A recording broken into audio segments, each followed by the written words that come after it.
So it's day 3 of the Democratic National Convention, and it's been interesting. The speakers have quite often been insane. Lots of protesters outside. The police have been ordered to actually tackle Antifa and take them in for disorderly conduct, which is something new for Antifa. Usually they get to have carte blanche and do whatever they want. And conservatives have decided to start trolling the convention, and it's been kind of epic. So here's Steve Cortez. I think he was part of the Trump campaign or inner circle or something like that during his last presidency. And he's trying to escort an illegal migrant into the DNC. Here it is. Hey, Steve Cortez here on the west side of Chicago, Democratic National Convention at United Center. The Democrats, of course, want open borders and want an endless stream of illegal migrants pouring into the United States. This is my new acquaintance, Edwin. Say hello. My name is Edwin. Nice to All meet right, you. Edwin is from Venezuela, and we're going to take Edwin into the DNC so that he can meet the Democrats who want open borders. He should meet his new friends, hear the speakers, and learn about the Democratic Party. So, Edwin, let's head in, shall we? Excelente. Right. Excelente. This is Edwin from Venezuela, migrant, invited in by the Democrat Party. He'd like to come into the Democratic Convention. You have to get your credentials. Yep, you have to go to Jackson. Wait, you mean he needs credentials and permission to come in to Yes. get past the wall? Yeah. Oh, it's like a border wall in a way, huh? Yeah. You have to have ID, credentials. You can Okay, to come to the United States? No, Not to come to the United States. Okay, but to come to the Democratic Convention. Here, Okay. You believe in security. You believe in securing the boundary. Edwin can't come in. That's all I know. I commend you on guarding this border. You're doing it very effectively, folks. Good morning.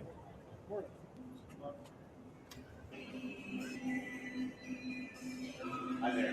We would like to get some credentials for Edwin. Come on, Edwin. Edwin is from Venezuela. I am right. So we tried to get Edwin into the convention. He's a migrant from Venezuela. No organization, just American. And he's a migrant from Venezuela. Wanted to get into the convention. We figured that they would love to have a migrant from Venezuela come in. They said we need credentials. So we're here to get the credentials. Okay. Has anyone filled out an application? So you have to, there's a process in the application. He didn't have that at the border. Okay. I have my own personal beliefs on this, but right now I'm sure. Okay. So I'd ask and Rob. Just to be clear, we have been ejected from the DNC credentialing office because we're not permitted to be here. We don't have permission. We didn't go through the application process. It seems like the United States would use similar rules about crossing the U.S. border. DNC doesn't believe in that, but they do believe in it for their own convention. So Steve Cortez, he's not really a comedian by any stretch of the imagination, but he felt that it would be amusing to troll the Democratic National Convention that way. Some other people that are more comedic, one of which is Alex Stringer. He dressed up as a liberal, and he got an interview with the BBC, which didn't know that he's a liberal. Or, sorry, didn't know that he's pretending to be a liberal. Let's see it. What brought you out here today? No, listen. My name is Noah Shorts. I use he, they pronouns. I'm just really excited that we have, the first black woman that could be the president of the United States. And, my wife, right? We're in a polyamorous relationship. The lover that my wife took is African American. And, I've learned so much about the struggle that people of color go through as a result of my wife's boyfriend. And so I'm excited to really do my part. I'm pretty sure he lifted that from Alex Stein, because Alex Stein is always talking about his wife's boyfriend. And quite often he has it looks like a black homeless man follow him around and telling people that guy is his wife's boyfriend. So these BBC journalists seem to not understand that this is just a major troll, and it's kind of awesome. Solidarity from us, marginalized communities, and like the best way to do that is to get the first woman of color to be the commander-in-chief, and I'm really excited. I'm so pumped. Were you this pumped and excited when Joe Biden was the nominee? I mean, listen, like I would go for a corpse over voting for Donald Trump because he's a disgusting fascist, white supremacist pig. But now, like, you know, we get to really make history. We have, you know, like I said, we have the first woman of color to be president of the United States. And like, you know, our country, it was founded on the values of diversity, equity, and inclusion. And in Kamala Harris, there's nothing embodies those values more than a Kamala Harris presidency. So, He just called her a DEI hire, and the BBC journalist was just like, yeah, go ahead. I'm pumped, like I'm ready. You know, I am so excited. I'm a proud white dude for Kamala Harris, baby. Let's go! Woo! Have you seen any excitement at a Democratic event like in this stadium? Or? No, listen, this is amazing. You know, like you can't generate.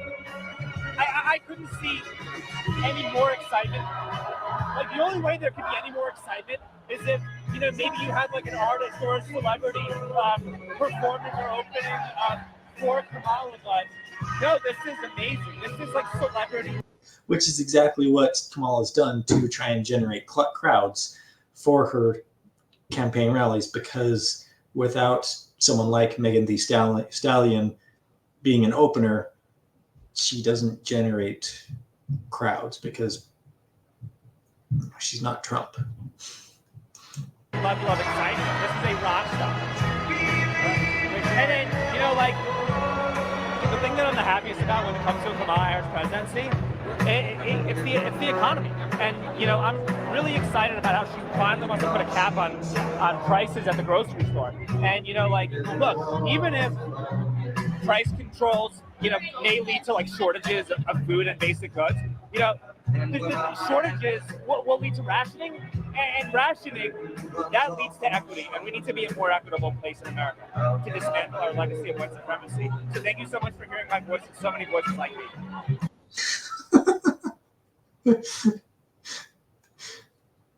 That was really good. It was really good. So before I go on, I want to share a video with you from the Daily Wire. It's a trailer for the new Matt Walsh movie, Am I Racist? I never thought much about race. Sure, you noticed, but never really seemed to matter that much. At least not to me. Being a white, straight, cisgender man, it's the top of the pile. I'm on the top of the pile. That's me. Am I racist? I would really appreciate it if you left. I'm trying to learn. I'm on this journey. Can you please leave? If I'm going to sort this out, I need to go deeper undercover. If I want to be an ally, I need to look like one.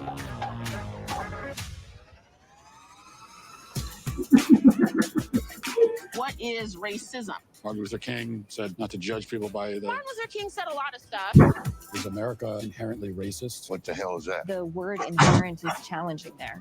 America is racist to its bones. All of the... So inherently. Yeah. The entire system has to burn. And I'm not going to even use save this country. This country is not worth saving. This country... Get out now. Why? Because I'm doing a recording and you interrupted it.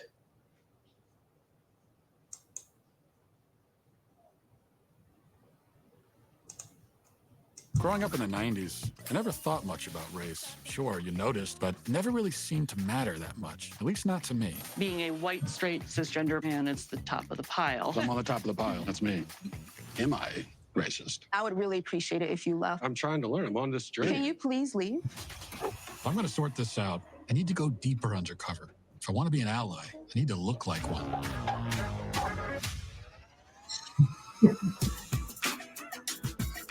What is racism? Martin Luther King said not to judge people by the... Martin Luther King said a lot of stuff.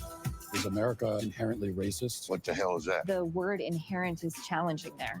America is racist to its bones. All of the... So inherently. Yeah. The entire system has to burn. And I'm not going to even use save...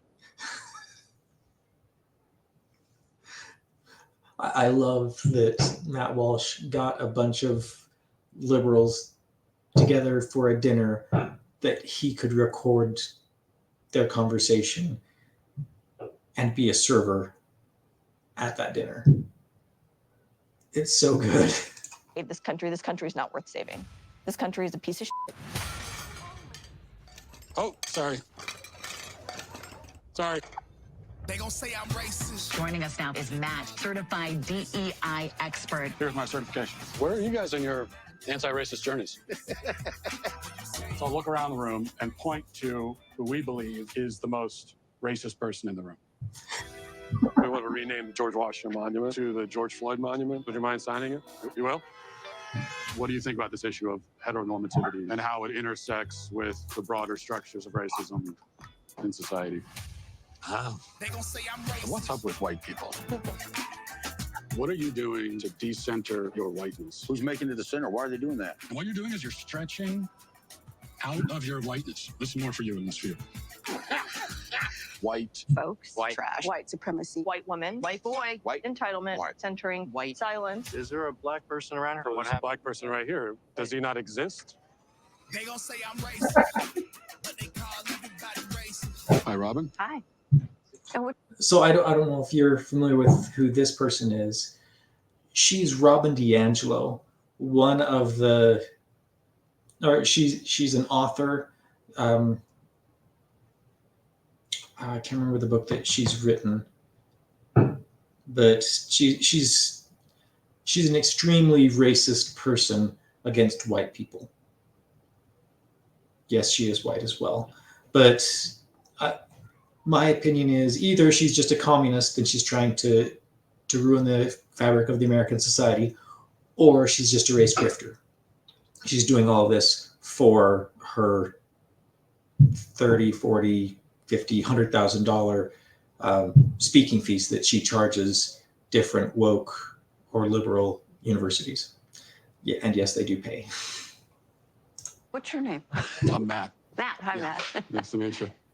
I just had to ask who you are because you have to be careful. Never be too careful. They gonna say you racist.